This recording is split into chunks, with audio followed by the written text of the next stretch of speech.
فی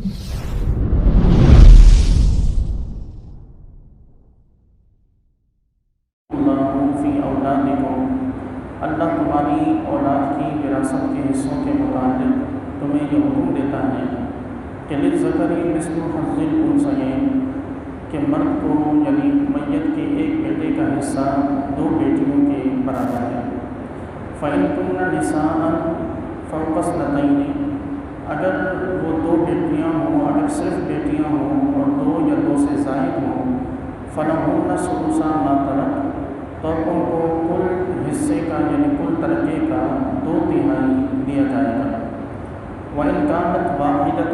فلها النصف، اور اگر میت کی ایک ہی بیٹی ہے تو اسے کل مال کا آدھا حصہ عطا کیا جائے گا۔ وَلِأَبَوَيْهِ لِكُلِّ وَاحِدٍ مِّنْهُمَا السُّدُسُ، اور اولاد کے بعد رب تعالیٰ نے ماں باپ کا ذکر فرمایا کہ اگر میت کی اولاد ہو تو اب اس کے ماں باپ کو لِكُلِّ وَاحِدٍ مِّنْهُمَا السُّدُسُ مِمَّا تَرَكَ، کہ اس کے ماں باپ میں سے ہر ایک کو اس کے مال سے 6واں حصہ دیا جائے گا۔ فإن لم يكن له ولد، اور اگر اس کی اولاد نہ ہو تو وورثه أبواه، اور ماں باپ ہی اس کے صرف وارث ہوں۔ فلأمه الثلث، تو ماں کو تیسرا حصہ ملے گا اور باقی کا سارا باپ کو ملے گا۔ فإن كان له إخوة، اور اولاد نہ ہو لیکن میت کے بہن بھائی موجود ہوں اور ماں باپ موجود ہوں تو فلأمه السدس، تو ماں کو 6واں حصہ ملے گا۔ من بعد وصیت، اس کی وصیت کے بعد یوصی بہا، جسے وہ کر جائے، او دین، اور اس کے قرض کے ادا کرنے کے بعد۔ آباؤکم و ابناؤکم، تمہارے باپ اور تمہارے بیٹے، لا تدرون ایہم اقرب لکم نفعا، تم نہیں جانتے کہ تم کو نفع پہنچانے میں کون زیادہ قریب ہے۔ فریضۃ من اللہ، یہ اللہ کی طرف سے مقرر کیے ہوئے حصے ہیں۔ ان اللہ کان علیما حکیما، بے شک اللہ تبارک و تعالیٰ خوب جاننے والا اور حکمت والا ہے۔ آیت مبارکہ میں اللہ تبارک و تعالیٰ نے اولاد کی حصوں کو، اولاد کے احوال کو سب سے پہلے رب تعالیٰ نے ذکر فرمایا۔ اولاد کئی صورتوں میں وارث ہوتی ہے۔ یہاں سب سے پہلے یاد رکھیں کہ اولاد کو فی زمانہ جو ایک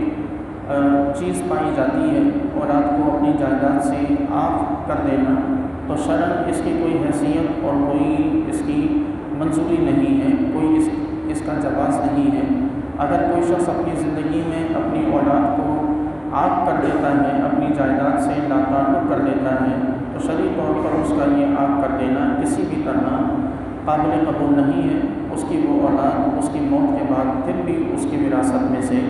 حصہ پائے گی۔ یوں ہی اگر کوئی شخص اپنی زندگی میں اپنے مال کو تقسیم کرنا چاہے اور اپنی زندگی میں ہی اپنی اولاد میں وہ چاہے کہ وہ مال کو تقسیم کرے، تو اب یہاں جو وراثت کے حصے بیان کیے گئے ہیں، ان حصوں کے مطابق اب تقسیم نہیں ہوگی، اب بلکہ تمام کے تمام اولاد میں، چاہے وہ بیٹے ہوں یا بیٹیاں، سب میں برابر تقسیم ہوگی۔ اس میں بھی کسی کی حق تلفی نہیں کی جا سکتی کہ کسی ایک کو دے دیا اور بقیہ کو نہ دیا، یا کسی ایک کو بغیر کسی وجہ کے زیادہ دے دیا اور بقیہ کے حصوں میں کمی کر لی، یا باقی سب کو صحیح سے حصہ دیا اور برابر دیا، کسی ایک کے حصے میں کمی کر لی، تو شرعاً یہ تمام چیزیں ناپسندیدہ ہیں۔ حضور اکرم صلی اللہ علیہ وسلم کی بارگاہ میں ایک شخص حاضر ہوا اور اس نے حاضر ہو کر عرض کی کہ یا رسول اللہ صلی اللہ علیہ وسلم، میں چاہتا ہوں کہ میں اپنے بیٹے کو غلام ہبہ کر دوں، یعنی تحفہ دے دوں۔ تو نبی کریم علیہ السلام نے اس سے پوچھا کہ کیا تم نے اپنی باقی اولاد کو بھی اسی قسم کا غلام تحفے میں دیا ہے؟ تو اس نے عرض کی کہ یا رسول اللہ نہیں، صرف اسی بیٹے کو دینا چاہتا ہوں۔ نبی کریم علیہ السلام نے اس سے منع فرما دیا اور آپ علیہ السلام نے ناپسندیدگی کا اظہار فرمایا۔ تو اب اگر کوئی شخص اپنی زندگی میں اپنی جائیداد کو تقسیم کرنا چاہے تو پھر اس پر لازم ہے کہ وہ اپنی پوری کی پوری اولاد میں برابر حصوں میں تقسیم کرے۔ اس میں یہ بھی کمی نہیں کی جا سکتی کہ جو لڑکی ہے اس کو کم ملے، جو لڑکے ہیں ان کو زیادہ ملے۔ یہ لڑکی کو ایک حصہ اور لڑکے کو 2 حصے ملنا، یہ وراثت کے احکام ہیں۔ اور وراثت کا تعلق انسان کی موت سے ہوتا ہے، موت کے بعد مال وراثت بنتا ہے۔ زندگی میں وراثت نہیں ہوتی، زندگی میں ہم جو کچھ بھی اپنی اولاد کو دیں وہ سارا ہبہ، ہدیہ، تحفہ، یہ ساری چیزیں کہلائی جا سکتی ہیں۔ تو اس لیے یہ دونوں چیزیں یاد رکھنا ضروری ہیں۔ دوسرا یہ کہ یہاں پر یہ بھی یاد رکھا جائے کہ اللہ تبارک و تعالیٰ نے یہاں اس آیت میں بھی اور گزشتہ آیات میں بھی اور نبی کریم علیہ الصلوۃ والسلام کی احادیث طیبہ اور اجماع امت سے یہ چیز ثابت ہے کہ میت کی موت کے بعد 4 چیزیں اس کے مال سے تعلق رکھتی ہیں، جو اختصار کے ساتھ گزشتہ درس میں بھی آپ کے سامنے بیان کی گئی کہ 4 چیزیں ایسی ہیں کہ جو موت کے بعد فوراً کی جانی چاہیے، جن کا تعلق میت کے مال سے ہوتا ہے۔ ان میں سب سے پہلی جو چیز ہے وہ میت کی تجہیز اور تکفین ہے۔ تجہیز و تکفین میں بھی میانہ روی سے کام لیا جائے، یعنی تجہیز و تکفین وغیرہ میں اس قدر مال کو خرچ نہ کیا جائے کہ ورثاء کے لیے یا قرض کی ادائیگی کے لیے کچھ نہ بچے۔ اس کے بعد دوسرے نمبر پر جو کیا جانے والا کام ہے وہ تجہیز و تکفین کے بعد، تدفین کے بعد اب جو کام کیا جائے گا وہ میت کے قرضوں کی ادائیگی ہے،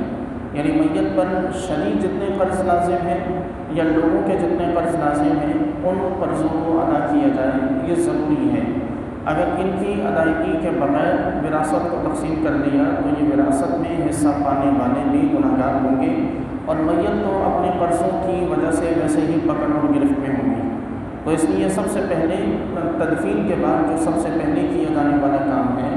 وہ میت کی وراثت میں سے اس کے قرضوں کو ادا کیا جائے اگر وہ مقروض ہو۔ قرض کے بعد یعنی قرض کی ادائیگی کے بعد اب جو مال بچے اس میں پھر یہ دیکھا جائے کہ میت نے کوئی وصیت کی ہے یا نہیں۔ اگر کوئی وصیت کی ہے تو پھر اس کی اس وصیت کو پورا کیا جائے، اور وصیت پورا صرف اور صرف 1/3 مال میں کی جا سکتی ہے، اس سے زائد مال میں وصیت نہیں پوری کی جا سکتی۔ 1/3 مال میں وصیت پوری کرنے کے بعد اب جو مال بچے گا وہ پھر ورثاء میں ان کے ان حصوں کے مطابق تقسیم ہوگا کہ جو اللہ تبارک و تعالیٰ نے یہاں پر ذکر فرمائے ہیں۔ اب اللہ تبارک و تعالیٰ نے یہاں پر اولاد کا تذکرہ فرمایا، ارشاد ہوا کہ یوصیکم اللہ فی اولادکم، اللہ تمہیں حکم دیتا ہے تمہاری اولاد کے متعلق، یعنی ان کے وراثت میں ان کے حصوں کے متعلق۔ تو اولاد کی کئی صورتیں ہوتی ہیں، یعنی اولاد کے وارث بننے کی کئی صورتیں ہوتی ہیں۔ ایک حال یہ ہے، ایک صورت یہ ہے کہ میت کی اولاد کے ساتھ میت کے والدین بھی موجود ہوں۔ دوسری صورت یہ ہے کہ میت کی صرف اولاد ہو، والدین نہ ہوں، بہن بھائی نہ ہوں۔ تیسری صورت یہ ہے کہ یا تو بیٹے اور بیٹیاں دونوں وارث ہوں، یا صرف بیٹیاں ہوں گے، یا پھر بیٹیاں ہوں گی، یا پھر صرف بیٹے ہوں گے۔ تو یہ 3 الگ الگ حالتیں ہیں اور ان تینوں حالتوں کی احکام الگ الگ ہیں۔ اگر میت نے بیٹے اور بیٹیاں دونوں چھوڑے ہیں تو اللہ تعالیٰ نے اس کا حکم یہاں اس آیت مبارکہ میں بیان فرمایا کہ بیٹوں کو 2 حصے اور بیٹی کو 1 حصہ دیا جائے گا، یعنی لڑکے کو لڑکی کے مقابلے میں ڈبل یعنی 2 حصہ دیا جائے گا۔ اور اگر کسی شخص نے اپنی ایک ہی بیٹا یا ایک ہی بیٹی چھوڑی ہے تو اس کے بعد میت کے ترکے کے 3 حصے کر دیں گے، یعنی 1 بیٹا اور 1 بیٹی اگر موجود ہے تو میت کے ترکے کے یعنی وراثت کے مال کے 3 حصے کیے جائیں گے، اور 3 حصوں میں سے 2 حصے بیٹے کو اور 1 حصہ بیٹی کو دیا جائے گا۔ یوں ہی اگر کسی شخص نے میت نے اپنی پیچھے اپنی بیوی چھوڑی، ماں باپ اور بیٹے اور بیٹیوں کو چھوڑا ہو تو اس صورت میں بیوی کو اور ماں باپ یہ جو 3 جو افراد ہیں یہ اصحاب الفرائض کہلاتے ہیں۔ اصحاب الفرائض سے وہ لوگ مراد ہوتے ہیں کہ جن کے حصے قرآن میں مقرر کیے گئے۔ اب یہاں ان کے حصے قرآن میں مقرر کیے گئے ہیں کہ بیوی کے اگر اولاد موجود نہیں ہے یعنی میت کی اولاد نہیں ہے تو اس صورت میں بیوی کو اس کے مال سے 4واں حصہ ملے گا، اور اگر اولاد موجود ہے تو بیوی کو اس کے مال میں سے 8واں حصہ ملے گا۔ اور یوں ہی اگر بیوی کے ساتھ ماں باپ بیٹے وغیرہ موجود ہیں تو اس صورت میں بیوی کو 8واں حصہ، ماں کو 6واں حصہ، باپ کو 6واں حصہ، اور باقی جو مال بچے گا وہ سارا کا سارا میت کی اولاد میں تقسیم ہوگا۔ تو یہ تفصیلی احکام ہیں کہ جو اللہ تبارک و تعالیٰ نے یہاں ذکر فرمائے ہیں، اولاد کے حوالے سے، ماں باپ کے حوالے سے، کے حوالے سے بڑی تفصیل کے ساتھ سورہ نساء کی آیت نمبر 11 اور آیت نمبر 12 میں اللہ تبارک و تعالیٰ نے یہ وراثت کی احکام نازل فرمائے۔ ان دونوں آیت مبارکہ کے نزول سے پہلے، یعنی جب تک یہ دونوں آیات نازل نہیں ہوئی تھی، اس وقت تک کسی بھی شخص پر، مرنے والے پر وصیت کرنا واجب تھا، یعنی اس پر یہ لازم تھا کہ وہ وصیت کر جائے کہ اس کا مال کس کس کو ملنا ہے۔ جب یہ آیت مبارکہ نازل ہوئی تو اب وصیت کرنا واجب نہیں ہے، وصیت کرنا مستحب ہے کہ کوئی شخص اگر وصیت کرے تو اسے ثواب ملے گا، اگر وصیت نہ کر سکے تو کم از کم وہ گناہگار نہیں ہے۔ یہاں حضرت سیدنا جابر بن عبداللہ رضی اللہ تعالیٰ عنہ فرماتے ہیں کہ میں اپنے قبیلے میں بیمار تھا، اپنے گھر پر تھا، نبی کریم صلی اللہ تعالیٰ علیہ وسلم میری عیادت کو تشریف لائے تو میں نے حضور سے عرض کی کہ یا رسول اللہ صلی اللہ علیہ وسلم، آپ مجھے حکم ارشاد فرمائیں کہ میں اپنا مال اپنے بچوں میں کس طرح تقسیم کروں۔ تو نبی کریم علیہ السلام نے انتظار فرمایا یہاں تک کہ اللہ تعالیٰ نے یہ آیات مبارکہ نازل فرمائی، اور حضور اکرم صلی اللہ تعالیٰ علیہ وسلم نے پھر مجھ سے ارشاد فرمایا کہ اس طرح اپنی اولاد میں حصوں کو تقسیم کرنا ہے۔ تو یہ ہمارے لیے بھی یہی احکام ہے کہ جو اس وقت حضرت جابر بن عبداللہ کے لیے تھے کہ اپنی اولاد کو وراثت کے حصوں سے محروم نہیں کرنا، اپنی اولاد کو کسی بھی طرح عاق نہیں کرنا کہ شرعاً وہ معتبر نہیں ہے۔ اولاد کے لیے اتنا مال ضرور چھوڑ جائیں کہ کم از کم ہماری موت کے بعد اولاد اگلے 6 سے 8 مہینے تک وہ کسی دوسرے کی محتاج نہ ہو۔ بعض علماء تو اتنا فرماتے ہیں کہ 1 سال کا مال جمع ہونا چاہیے کہ موت کے بعد اولاد 1 سال تک کسی اور کی محتاج نہ ہو، اور 1 سال کے بعد جب وہ غم کی کیفیت سے نکلے تو اپنے پاؤں پر کھڑے ہو کر خود کفیل ہو سکے۔ تو یہاں یہ بھی یاد رکھنا چاہیے کہ اللہ تبارک و تعالیٰ نے اگلی ہی آیت میں، یعنی اس آیت میں بھی رب تعالیٰ نے ماں باپ کے حصے بھی بڑی خصوصیت کے ساتھ بیان فرمایا۔ ہمارے یہاں بعض لوگ ایسے بھی پائے جاتے ہیں کہ جو اولاد کو تو اپنی زندگی میں جب تقسیم کرتے ہیں تو اولاد کے حصے نکالتے ہیں، اولاد کو دیتے ہیں، ماں باپ کو، بہن بھائیوں کو چھوڑ دیتے ہیں۔ تو یاد رکھنا چاہیے کہ ماں باپ سب سے اصل ہیں، ماں باپ کسی بھی صورت میں محروم نہیں ہوتے، یعنی اولاد ہو یا نہ ہو، ماں اور باپ یہ وہ 2 افراد ہیں کہ جو کبھی بھی محروم نہیں ہوتے، ان کا حصہ بہرحال میت کے مال میں سے بنتا ہے۔ اگر یہ دونوں موجود ہوں یا ان دونوں میں سے کوئی ایک موجود ہو تو ماں باپ کے ساتھ یہ حسن سلوک بھی ہے، اور اللہ تبارک و تعالیٰ کے حقوق کو، یعنی اللہ تعالیٰ کے احکام کو پورا کرنا اور ماں باپ کے حقوق کو ادا کرنے میں شامل ہے کہ ان کی اگر وراثت میں سے حصہ بنے تو انہیں ان کا حصہ ضرور دیا جائے۔ بعض اوقات یہ بھی ہوتا ہے کہ ماں باپ موجود ہوتے ہیں، کسی ایک بیٹے کا انتقال ہو جاتا ہے تو اس کی جو وراثت ہوتی ہے وہ اس کے بیوی بچوں میں تقسیم کر دی جاتی ہے، اور ماں باپ کو اس وراثت میں سے محتاج ہوتے ہوئے، ضرورت مند ہوتے ہوئے بھی ماں باپ کو کچھ نہیں دیا جاتا۔ تو یہ سراسر غلط، اور اس مال کو لینے والے سراسر حرام کے مرتکب ہیں کہ ماں باپ کو ان کے حصوں سے محروم کرنا شرعاً ناجائز اور حرام ہے۔ اس کے بعد اللہ تبارک و تعالیٰ نے اگلی آیت میں بیوی کے حصے اور شوہر کے حصوں کا ذکر فرمایا کہ وَلَكُمْ نِصْفُ مَا تَرَكَ أَزْوَاجُكُمْ إِن لَّمْ يَكُن لَّهُنَّ وَلَدٌ، اور اگر تمہاری بیویاں مر جائیں، یعنی تمہاری بیوی کے ترکے میں سے تمہارے لیے آدھا حصہ ہے اگر تمہاری بیوی کی کوئی اولاد نہ ہو، یعنی جس بیوی کا انتقال ہوا اس سے اگر کوئی اولاد نہیں ہے، اس کی کوئی اولاد نہیں ہے، تو پھر شوہر کو بیوی کے مال میں سے آدھا حصہ ملے گا، اور بقیہ حصہ وہ باقی ورثاء میں تقسیم کیا جائے گا۔ فَإِن كَانَ لَهُنَّ وَلَدٌ، اور اگر انہیں، یعنی ان بیویوں کی کہ جن کا انتقال ہو، ان کی اولاد ہو، فَلَكُمُ الرُّبُعُ مِمَّا تَرَكْنَا، تو اب وہ جتنا چھوڑ جائیں اس میں سے چوتھائی حصہ، یعنی چوتھا حصہ اس میں سے پھر شوہر کو ملے گا، مِن بَعْدِ وَصِيَّةٍ يُوصِينَ بِهَا أَوْ دَيْنٍ، قرض اور وصیت کے پورا کرنے کے بعد۔ یاد رکھیں کہ سب سے پہلے تجہیز و تکفین کے بعد قرض کی ادائیگی ہے، جس کا ذکر یہاں بھی اللہ تعالیٰ نے حکم ارشاد فرمایا۔ پھر فرمایا کہ وَلَهُنَّ الرُّبُعُ مِمَّا تَرَكْتُمْ، اور اگر تم مرو تو تمہاری موت کے بعد تمہاری بیویوں کو چوتھائی حصہ تمہارے مال سے ملے گا۔ إِن لَّمْ يَكُن لَّكُمْ وَلَدٌ، اگر تمہاری اولاد نہ ہو، فَإِن كَانَ لَكُمْ وَلَدٌ، اگر تمہاری اولاد ہو تو فَلَهُنَّ الثُّمُنُ مِمَّا تَرَكْتُم مِّن بَعْدِ وَصِيَّةٍ، تو پھر انہیں یعنی تمہاری اولاد ہونے کی صورت میں بیویوں کو 8واں حصہ ملے گا، من بعد وصیت توصون بہا او دین، قرض کی ادائیگی کے بعد اور وصیت کے بعد کہ جو تم اپنے پیچھے کر جاؤ۔ وَإِنْ كَانَ الرَّجُلُ يُورَثُ كَلَالَةً، اور اگر کوئی شخص ایسا ہو، کسی ایسے شخص یا کسی ایسی عورت کا ترکہ تقسیم کرنا ہو، مال تقسیم کرنا ہو کہ جس کے نہ تو ماں باپ ہوں اور نہ ہی اس کی کوئی اولاد ہو، تو فرمایا کہ وَلَهُ أَخٌ أَوْ أُخْتٌ، لیکن اس کی ماں کی طرف سے کوئی بھائی یا بہن ہو، تو فرمایا کہ فَلِكُلِّ وَاحِدٍ مِّنْهُمَا السُّدُسُ، تو اس ماں شریک جو بھائی یا بہن ہے تو ان میں سے ہر ایک کا چھٹا حصہ انہیں دیا جائے گا۔ فَإِنْ كَانُوا أَكْثَرَ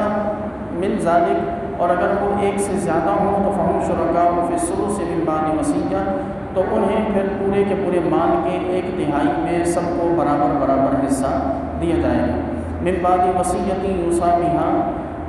وصیت کو پورا کرنے کے بعد جو وہ شخص وصیت کر جائے، او دین، اور قرض کی ادائیگی کے بعد غیر مضار، اس میں کسی کو نقصان نہ پہنچایا جائے، وصیۃ من اللہ، یہ اللہ تعالیٰ کی طرف سے حکم ہے، واللہ علیم حلیم، اور اللہ تعالیٰ خوب جاننے والا اور بہت حلم والا ہے۔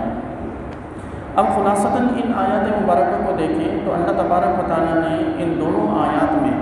بڑی تفصیل کے ساتھ اولاد کے حصوں کو ذکر فرمایا، ماں باپ کے حصوں کو ذکر فرمایا، بہن بھائیوں کے حصوں کا اللہ تبارک و تعالیٰ نے یہاں تذکرہ فرمایا، اور اس کے ساتھ میاں اور بیوی کے حصوں کا ذکر فرمایا۔ یہاں بیویوں کے حصے کے حوالے سے معاشرے میں یہ خرابی پائی جاتی ہے کہ جب بیٹے کا انتقال ہوتا ہے تو بہو کو اس کے گھر روانہ کر دیا جاتا ہے، وہ تمام کا تمام جو مال ہوتا ہے بیٹے کی وراثت میں سے اگر کوئی حصہ اچھا خاصا حصہ نکلتا ہو تو لڑکی کو اس کے شوہر کے حصے سے محروم کرنے کی کوشش کی جاتی ہے۔ یہ شرعاً ناجائز ہے، حق تلفی ہے، شریعت اس کی قطعاً اجازت نہیں دیتی۔ جس عورت کا شوہر انتقال کر جائے اس کا جو شرعاً حصہ بنتا ہے وہ اسے ضرور دیا جائے گا۔ کوئی بھی شخص اتنی اس قدر حیثیت نہیں رکھتا کہ وہ اسے اس کے شرعی حصے سے کسی بھی طرح محروم کر سکے، کہ جب اللہ تبارک و تعالیٰ نے قرآن پاک میں ان کے حصوں کو مقرر فرما دیا تو پھر دنیا کے کسی شخص کی کیا مجال ہے کہ وہ اس عورت کو اس کے شوہر کے حصے سے محروم کر سکے۔ اور بیوی اور شوہر اور بیوی کے حصے سمجھنا نہایت آسان ہے، یعنی اگر اولاد ہو، بیوی مر جائے، اولاد نہ ہو تو شوہر کو آدھا حصہ یعنی آدھا مال مل جائے گا، اور اگر بیوی مرے اور شوہر اور اس کی کوئی اولاد بھی ہو تو اس صورت میں شوہر کو آدھا نہیں بلکہ چوتھائی حصہ ملے گا۔ یوں ہی اگر شوہر مر جائے اور اس کی کوئی اولاد ہو تو بیوی کو اس کے مال میں سے چوتھا حصہ، اور اسی طرح اگر شوہر مرے اور اس کی کوئی اولاد موجود ہو تو بیوی کو اس کے مال میں سے 8واں حصہ دیا جائے گا۔ یہ تمام تر وہ حقوق و فرائض ہیں کہ جن کو اللہ تبارک و تعالیٰ نے یہاں پر ذکر فرمایا ہے۔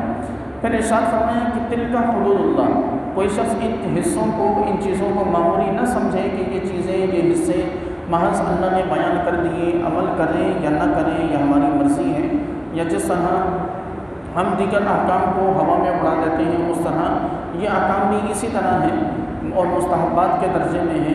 نہیں بلکہ اللہ تبارک و تعالیٰ نے بڑا واضح طور پر ارشاد فرمایا کہ تلک حدود اللہ، یہ اللہ کی حدود ہیں، یعنی جو حصے مقرر کیے گئے ہیں یہ اللہ کی حد ہیں۔ وَمَن يُطِعِ اللَّهَ وَرَسُولَهُ، اور جو اللہ اور اس کے رسول کی اطاعت کرے گا، يُدْخِلْهُ جَنَّاتٍ تَجْرِی مِن تَحْتِهَا الْأَنْہَارُ،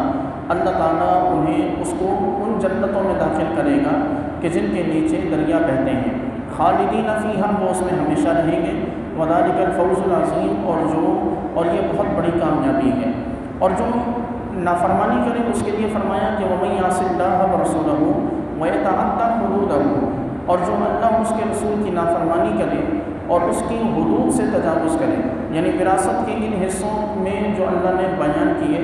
ان میں وہ کمی بیشی کرنا چاہے، ان میں کسی کا حق مارنا چاہے تو اللہ نے فرمایا کہ یدخلہ نارا خالدا فیہا، ہم اسے ہمیشہ جہنم میں ڈالے رکھیں گے، وَلَهُ عَذَابٌ مُہِینٌ، اور اس کے لیے بڑا ہی دردناک عذاب ہے۔ یہاں ہمارے لیے چند چیزیں، چند باتیں ایسی ہیں کہ جن کو ہمیں پھر سے ان کی یاد دہانی ضروری ہے۔ یہ چیزیں وہ ہیں کہ جو ہمارے یہاں بالعموم لوگوں کو معلوم ہوتی ہیں، لیکن عمل ان چیزوں پر نہیں کیا جاتا۔ اور میں پھر سے عرض کروں کہ سب سے پہلی جو چیز جو ہمارے لیے نہایت ہی قابل توجہ ہے وہ میت کی طرف سے قرضوں کی ادائیگی۔ یہ میت کی طرف سے قرضوں کی ادائیگی یہ وہ چیز ہے کہ جس کا بالعموم ہمارے یہاں رجحان نہیں ہوتا، بلکہ اولاد ماں باپ کے انتقال کے فوراً بعد جو سب سے پہلا کام چاہتی ہے وہ وراثت کی تقسیم چاہتی ہے۔ وہ یہ بھول بیٹھتی ہے کہ وراثت کی تقسیم سے پہلے ایک اور چیز ہے کہ جس کو ہم قرض کی ادائیگی کے نام سے جانتے ہیں۔ جب تک یہ قرض کی ادائیگی نہیں ہوگی، میت اپنے ان قرضوں کی وجہ سے پکڑ میں رہے گی، عذاب کی گرفت میں رہے گی، کیونکہ یہ حقوق العباد کا معاملہ ہے۔ نماز، روزہ، زکوٰۃ، حج یہ وہ چیزیں ہیں کہ جو اللہ تعالیٰ سے یہ امید ہے کہ رب رحم فرما کے ان چیزوں کو معاف بھی فرما دے۔ لیکن حقوق العباد کا جو معاملہ ہے کہ جو کسی شخص نے کسی دوسرے سے قرض لے رکھا ہو، کسی کا مال اس کے پاس امانت کے طور پر موجود ہو، یہ وہ چیزیں ہیں کہ جن کا واپس کرنا ضروری ہے۔ یہ صرف توبہ سے بھی معاف نہیں ہوتے، ان چیزوں کی ادائیگی ضروری ہوتی ہے۔ اور جن چیزوں کی ادائیگی ضروری ہو، آج اولاد انہی چیزوں کو چھوڑ دیتی ہے، اور وہ یہ سمجھتی ہے کہ بس اللہ تعالیٰ نے جیسے چاہنا ہے معاف کروا دینا ہے یا معاف کر دینا ہے، اور اولاد ماں باپ کے قرضوں سے مکر جاتی ہے۔ یہ نہایت سخت ترین صورتحال ہے کہ ماں باپ کے قرضوں سے اولاد کا مکر جانا یہ ماں باپ کو قبر میں عذاب میں مبتلا کر دیتا ہے۔ اور عجب بات یہ ہے کہ وہی اولاد پھر دنیا میں اپنے ماں باپ کے سوئے چالیسویں پر روتی ہوئی بھی نظر آتی ہے، ماں باپ سے محبت کا دعویٰ کرتی ہوئی نظر آتی ہے۔ تو کیسی محبت کہ ہمارے کسی عمل کی وجہ سے ہمارے ماں باپ، ہمارے والدین قبر میں عذاب میں مبتلا ہوں، بلکہ محبت تو یہ ہونی تھی کہ ہم اپنا حصہ بھی چھوڑ دیتے ماں باپ کے قرض کی ادائیگی کے لیے، تو بات ہوتی کہ ہم نے ماں باپ سے، والدین سے اپنی محبت کو نبھایا۔ یہاں تو بالکل ایک عجب ریس اور ایک عجب معاملہ لگا ہے کہ ہر شخص ماں باپ کے حصے، ماں باپ کی وراثت میں سے زیادہ حصہ پانے کی کوشش میں قرضیں تو چھوڑیں۔ قرض تو ایک طرف کے لوگ قرضوں سے مکر جاتے ہیں، یہاں تو حقداروں کو ان کا حق تک نہیں دیا جاتا، یتیموں کے سروں پر ہاتھ نہیں رکھا جاتا، یہاں بہنوں کو وراثت سے محروم کرنے کی کوششیں کی جاتی ہیں، انہیں منانے کی کوششیں کی جاتی ہیں، نہ مانے تو انہیں دھمکیاں تک دے دی جاتی ہیں، قتل و غارت گری تک بات پہنچ جاتی ہے۔ تو یہ ہمارے معاشرے کا وہ حسن نہیں ہے کہ جو اسلام نے ہمیں عطا فرمایا تھا، کہ اس نے اللہ تبارک و تعالیٰ نے اس ہی لیے رب تعالیٰ نے قرآن میں ان چیزوں کا ذکر فرما دیا، قرآن پاک میں اللہ تبارک و تعالیٰ نے ان چیزوں کو مقرر فرما دیا۔ اب اگر کوئی شخص یہاں پر یہ اعتراض کرے کہ اللہ تبارک و تعالیٰ نے بیٹی کا حصہ بیٹے کے مقابلے میں کم رکھا ہے، بیٹے کو 2 گنا حصہ اور بیٹی کو 1 حصہ رب تعالیٰ نے یہاں مقرر فرمایا، تو ہونا تو یہ چاہیے تھا کہ بیٹی کو زیادہ دیا جاتا اور بیٹے کو کم دیا جاتا، کیونکہ بیٹی کمزور ہوتی ہے، وہ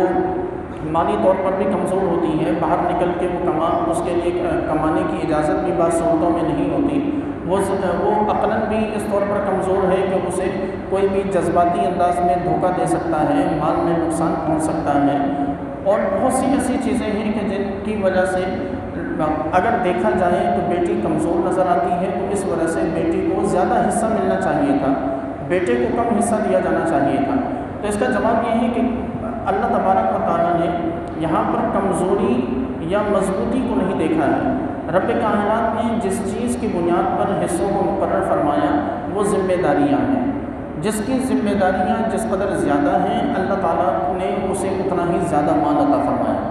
اب بیٹی کے ذمے یعنی عورت کے ذمے کسی کی کفالت نہیں ہے، عورت کو تو اس حد تک اجازت ہے کہ وہ اگر اپنے ہی بچے کو دودھ پلائے اور اس پر وہ اجرت مانگے تو وہ اس پر بھی اجرت مانگ سکتی ہے۔ عورت کو تو شریعت نے اتنا حق دیا، عورت پر کسی کا خرچ اٹھانے کی ذمہ داری نہیں ہے، بلکہ اللہ نے عورت کو مرد کی ذمہ داری بنایا ہے۔ تو جس عورت کو اللہ تعالیٰ نے کسی کا کفیل نہیں بنایا، جس عورت کو اللہ تبارک و تعالیٰ نے جس کے ذمے رب تعالیٰ نے کسی قسم کا کوئی خرچ نہیں رکھا، اللہ تبارک و تعالیٰ نے جس پر کسی کی کفالت کو لازم نہیں کیا، رب تعالیٰ نے اس پر کبھی یہ لازم نہیں فرمایا کہ وہ ماں باپ کا خرچہ اٹھائے، وہ اپنی اولاد کا خرچہ اٹھائے، وہ اپنے بہن بھائیوں کا خرچہ اٹھائے۔ عورت کبھی بھی شرعاً ان چیزوں کے لیے عورت پر لازمی یا پابندی ان چیزوں کی نہیں لگائی گئی۔ یہ چیزیں، ان چیزوں کا پابند اللہ تعالیٰ نے مرد کو فرمایا ہے، یعنی مرد پر لازم ہے کہ بیوی کو خرچہ دے، مرد پر لازم ہے کہ اپنی اولاد کی کفالت کرے، مرد پر لازم ہے کہ اگر ماں باپ ضرورت مند ہیں تو ان کا خرچہ اٹھائے، مرد پر لازم ہے کہ اگر بہن بھائی ضرورت مند ہیں تو بہن بھائیوں کی مدد کریں، ان کا خرچ اٹھائے، مرد پر لازم ہے کہ اگر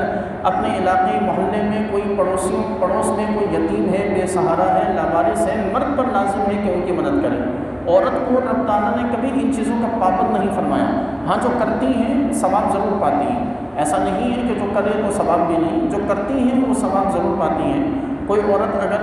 وہ کاروبار کرتی ہیں اور اپنا خرچ وہ خود اٹھاتی ہیں، اپنی اولاد پہ خرچ کرتی ہیں، اپنے ماں باپ کا خرچ اٹھاتی ہیں، تو ایسا ہرگز نہیں کہ وہ اس خرچ اٹھانے کی وجہ سے گناہ گار ہے، بلکہ اجر اور ثواب اپنی جگہ ہے۔ بات ہم کر رہے ہیں کہ رب کائنات نے ذمہ دار بنایا کس کو ہے؟ تو اللہ نے مرد کو ذمہ دار بنایا ہے اور عورت کو بھی مرد کی ذمہ داری میں ہی رکھا ہے، تو اس لیے جس کی ذمہ داری زیادہ ہوتی ہے رب تعالیٰ نے پھر اس کو مال بھی اس کے حصے کا زیادہ عطا فرمایا ہے کہ اس نے مال خرچ کرنا ہے، اس نے بیوی پر خرچ کرنا ہے، اس نے بچوں پر خرچ کرنا ہے، اس نے دیگر اہل و عیال پر خرچ کرنا ہے۔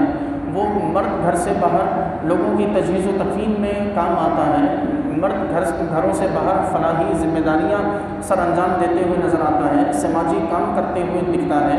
تو اس لیے ان تمام چیزوں کو سامنے رکھتے ہوئے یہ مرد کی ذمہ داریوں کے حساب سے اس کا حصہ مقرر کیا گیا کہ ماں باپ کی وراثت میں سے مرد کو 2 حصے اور اس کے مقابلے میں عورت کو 1 حصہ دیا جائے گا۔ یہاں بس آخری بات آپ کے سامنے لڑکی کے حصے کے حوالے سے یہ بھی ذکر کر دوں کہ ہمارے یہاں یہ بھی تصور ہے، میں بارہا اس معاملے میں آپ کے سامنے عرض کر چکا کہ بیٹی کی وراثت کا حصہ بہن بھائیوں کی کوششوں کا ہونا، خاندان بھر کی کوششوں کا ہونا، اور دوسری طرف بہو کو وراثت سے محروم کرنے کا جو ہمارے یہاں معاملہ ہے، یہ دونوں چیزیں ہمارے معاشرے کو عیبدار کرتی ہیں۔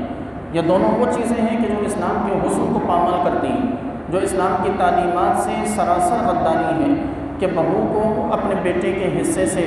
محروم کر دیا جائے، یعنی بیٹے کا انتقال ہو، بہو اپنے گھر جانا چاہے تو اسے یہ کہا جاتا ہے کہ تمہیں تمہارے شوہر کی وراثت میں سے حصہ ضرور ملے گا، لیکن اس وقت ملے گا جب تم ساری زندگی ہمارے گھر میں گزارو۔ اب جب کسی عورت کے شوہر کا انتقال ہو چکا تو ذرا تھوڑا سا عقل سے سوچئے کہ وہ ساری زندگی اپنے سسرال میں رہ کر کرے گی کیا، کہ جہاں اب اس کا کوئی محرم رشتہ بچا ہی نہیں، جہاں اس کا کوئی خیال رکھنے والا، اس کی کوئی مدد کرنے والا، اس کی کوئی کفالت کرنے والا کوئی موجود ہی نہیں، تو وہ ساری زندگی سسرال میں گزار کے کیا کرے؟ ہونا تو یہ چاہیے تھا کہ عورت کو اس کے شوہر کے انتقال کے بعد عزت اور احترام کے ساتھ اس کے شوہر کے گھر میں عدت گزارنے دی جاتی، عدت گزارنے کے بعد اسے بڑے احترام کے ساتھ اس کے گھر کی طرف رخصت کیا جاتا، اور اس کے ساتھ ہی اسے جو ہے اگر وراثت میں سے عورت کے حصے میں مکان جائیداد کے اس قسم کی کوئی پراپرٹی ہے، جتنی ہی بڑی کیوں نہ ہو، وہ عورت کے حوالے کر دی جائے اور اب اس کی مرضی پر چھوڑا جائے کہ وہ جہاں چاہے رہنا چاہے، وہ اپنی مرضی سے اپنے حساب سے رہے۔ کبھی ہمارے یہاں یہ شرطیں لگائی جاتی ہیں کہ لڑکی ہمارے یہاں رہے گی تو ہی حصہ ملے گا، کسی اور سے شادی جب تک نہیں کرے گی تو حصہ ملے گا، کہیں اور شادی کر لی تو اب کوئی حصہ نہیں ہے۔ یہ شریعت میں یہ کوئی شرطیں بیان نہیں کی گئی، شریعت میں صرف یہ بیان ہے کہ جب شوہر کا انتقال ہو تو بیوی کا حصہ ہے اور وہ اسے دینا ہے۔ کوئی کنڈیشنز نہیں ہے، کسی قسم کی اللہ تبارک و تعالیٰ نے کچھ شرائط مقرر نہیں فرمائی، کوئی ایسی پیچیدہ صورتحال نہیں بنائی، بلکہ واضح طور پر حکم ہے کہ شوہر کا انتقال ہو تو بیوی کو حصہ دو، اور اب ہم پر وہ حصہ دینا، اس حصے کی ادائیگی کرنا ہم پر لازم و ضروری ہے۔ اگر نہیں کریں گے تو کل بروز قیامت اللہ کی بارگاہ میں جواب دہ ہونا پڑے گا۔ یوں ہی دوسری چیز بیٹی کا حصہ ہے۔ بیٹی کا حصہ ہم میں سے کتنے ایسے بہن بھائی ہوتے ہیں کہ جو اپنی بہنوں کے حصوں کو کھا جاتے ہیں اور انہیں وہ نام دیتے ہیں، بہنوں کو مجبور کر مارتے ہیں کہ ہم نے تمہاری شادی کے موقع پر جہیز بنا کے دے دیا تھا، ہم نے فلاں موقع پر تمہارا ساتھ دے دیا، تمہارا بیٹا بیمار تھا اور ہاسپٹل میں تھا، ہم نے وہاں تم پر جو رقم خرچ کر دی وہ حصے میں سے سمجھ لو، اسے حصے میں سے سمجھ لو، اسے حصے میں سے سمجھ لو۔ تو یاد رکھیے کہ پھر بیٹے پر سب سے زیادہ خرچ تو ماں باپ نے کیا ہے۔ پھر ماں باپ بھی اگر یہ کہیں کہ ہمارے مرنے کے بعد تمہارا کوئی حصہ نہیں، کہ زندگی میں تم بہت زیادہ بیمار رہے تو ہم نے تمہارا حصہ تم پہ خرچ کر دیا، تو وہاں تو بیٹا پھر غصے سے آگ بگولا ہو جائے اگر ماں باپ ایسی بات کریں۔ لیکن عجب بات یہ ہے کہ آج کا بھائی اپنی بہن کو وراثت کے حصے سے محروم رکھنے کے لیے وہ اس قسم کے کھیل کھیلتا ہے، ایموشنلی بلیک میلنگ کرنا کہ گھر میں مت آنا، حصہ لے لیا تو ہم سے کوئی تعلق نہیں، نہ رکھیں کوئی تعلق ایسا، لیکن کم از کم اپنی بہن کو جو اس کا شرعی جو حق ہے، جو اس کا جو اللہ تعالیٰ نے جو حق مقرر فرمایا ہے وہ حق اسے ضرور دیں۔ یاد رکھیں کہ اگر ساری زندگی حصہ دینے کے بعد بہن سے بات نہ بھی کی تو بھی یہ معافی ہو سکتی ہے اس بات کی کہ ساری زندگی بہن سے چلے ناراض رہے کہ بہن نے حصہ کیوں لے لیا اور بات نہیں کی، اس عمل کی پھر بھی معافی ہو سکتی ہے۔ لیکن اگر ساری زندگی بہن کے گھر آتے جاتے رہے، ملتے رہے، ہنستے کھیلتے رہے، لیکن اس کی مرضی کے بغیر اسے وراثت کے حق سے محروم رکھا، اس کی کبھی معافی نہیں، یہ بڑا جرم ہے۔ تو اس لیے ان چیزوں سے ہمیں اپنے آپ کو نکالنا ہے۔ فی زمانہ ہم ایسی بہت سی خراب عادتوں میں اور ایسی بہت سی برائیوں میں مبتلا ہیں کہ جنہیں ہم معاشرے کا، اپنے معاشرے کا سمجھتے ہیں کہ یہ ہمارے معاشرے کے عقل مند لوگوں کا کام ہے۔ یہ عقل مندوں کا کام نہیں، یہ سراسر بے وقوفوں کا کام ہے کہ اللہ کے مقرر کیے ہوئے حصوں کو چیلنج کرنا۔ آج تو اگر کوئی کورٹ سے بھی کسی کے بارے میں کوئی آرڈر آ جائے اور وہاں اس کے مقابلے میں اگر کوئی شخص اپنی رائے رکھے تو اسے توہین عدالت سمجھ کے اسے نہ جانے کتنے عرصے کی جیل اور سزائیں بھگتنی پڑتی ہیں۔ ذرا سوچیں کہ ہم توہین عدالت سے تو ڈریں لیکن اللہ تعالیٰ کے قوانین کی توہین سے نہ ڈریں تو یہ کس قدر ہماری بے حسی ہے۔ تو ہم پر لازم ہے کہ رب تعالیٰ کے